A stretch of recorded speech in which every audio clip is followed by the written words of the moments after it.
Russia reiterated its demand for the reconnection of its state agricultural bank to the global SWIFT payment system to prevent the collapse of the Black Sea grain deal. The deal, Harleen, which allowed Ukraine to export grain from its Black Sea ports despite Russia's invasion, is set to expire in 13 days. However, Moscow stated that there has been no progress on its key demands before renewing the Black Sea grain deal, including the banking issue. The Financial Times reported that the European Union has considered a proposal to allow Russia's Rosalkos Bank to establish a subsidiary that could connect to SWIFT to compromise. Nevertheless, Russian Foreign Ministry spokesperson Maria Zakharova dismissed the proposal as deliberately unworkable, stating that it would take several months to set up such a unit and an additional 3 months to connect it to SWIFT. She also rejected a UN attempt to create an alternative payment channel between Rosalkos Bank and US bank JP Morgan. So far, Harleen, the deal has facilitated the export of over 32 million metric tons of food from Ukrainian Black Sea ports to 45 countries across 3 continents. But Russia also criticized the deal for benefiting well-fed countries while failing to assist the most vulnerable nations. Russia claims that only 2.6% of the shipped grain reached the 5 poorest countries: Ethiopia, Yemen, Afghanistan, Sudan, and Somalia. Okay, guys, you see that the Black Sea grain deal, which Russia just pulled out of, and it's wreaking havoc. Well, they are sounding the alarm, but I think they are over exaggerating what's actually happening. Let's go through it.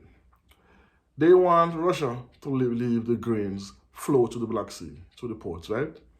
But yet, they don't want to alleviate any of the sanctions. They don't want to give him no access to no funds.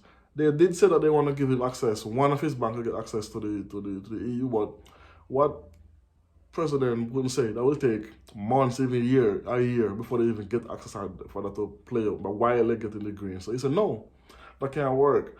You have to lift a few sanctions, but they don't want to lift no sanctions. But they all want to take from Putin, but they don't want to give him anything in return. And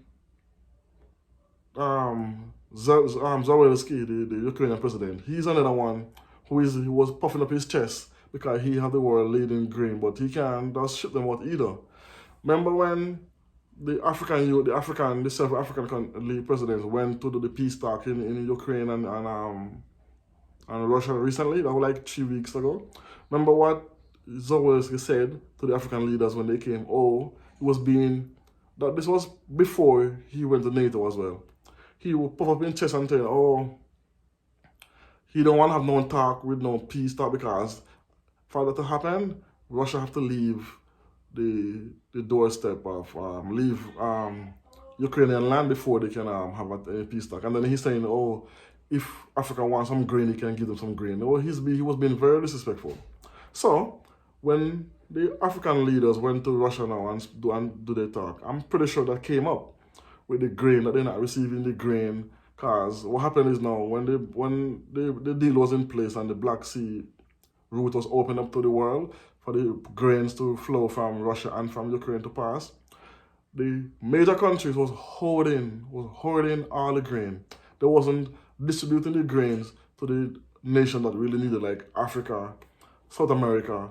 South America and Africa, those countries was not receiving the grain as how they should. The bigger country was hoarding it for themselves. So that's what Putin said when he said that he's not re-signing the deal. The people who need the grain the most are not getting it. So he said, no, he's not going to sign a deal until that is fixed. Among other reasons, that's not the only reason. And I'm pretty sure it's because when the African presidents went to Russia, that came up. So I know Putin will always take the side of Africa because he works closely with African countries. So now the African leaders are back in Africa. Now Russia, the deal came up. I said, okay, no more grain. That deal is dead until they can prove that they can get the grain to the African countries. But Putin said this out of his own mouth recently, like a couple days ago, that he's gonna give grains to Africa. So They can and notice the alarm. The major countries are shouting that, oh, they're gonna cause world prices to go up and prices to and inflation to go up and gonna cause starvation and gonna cause hunger. But you guys was already hoarding all the grain. You wasn't distributing it as you should. So how now you wanna start the alarm because Putin say that nope, you can't get any more until you give me something in return. You can't get this. But y'all, oh, I'm forgetting further. NATO just turned down the Zelensky for the bid to join NATO, right? So now he's deflated. He's lashing out now. So now he went and attacked Russia recently, the bridge. So now Russia vowed to hit the ports where they have to distribute the said grain from. So now this thing gonna get into a whole mess. I do hope and wish they come to an agreement, which I think they will, because they're gonna have to relinquish some of the grip they have on the sanctions to gain grain, and they need it. So they're gonna have to. But Africa will get their grain because Putin promised he will send grains directly to Africa. So that's a plus for the continent, and it's a win as well. And I tell you, more and more countries in Africa is working with Russia and China, and this is what the West don't like, because they say once the West realize that Africa don't need them, then they feel that they're losing their grip. Not that they are losing their grip, and the countries are now de-dollarizing. Kenya, Uganda, Tanzania just announced they're not using dollars anymore. Brazil and a couple of countries now are discontinuing the use of the US dollar and trading within their own currency. So this is gonna put more of the countries that can stand up on their 2 feet and say, yes, we can now make deals, and that's favorable for the continent. So it's all in all, it's a good thing. Make that for what Putin is doing, put them in their place, because you can't push. Now you have to give. And they want to use, now they're trying to use Africa as the reason for them to get grain, saying, oh, you're going to affect Africa the most. But you didn't know this when they was holding all the feed, all the wheat this whole time.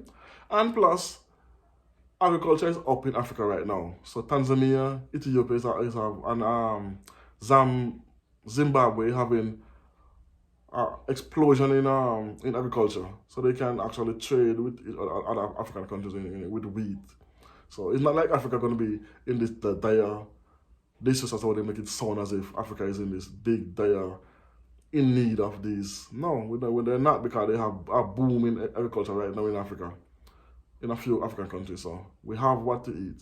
So don't make it look like Africa is a hungry state, a hungry continent that need the West grain. No, that's not the case.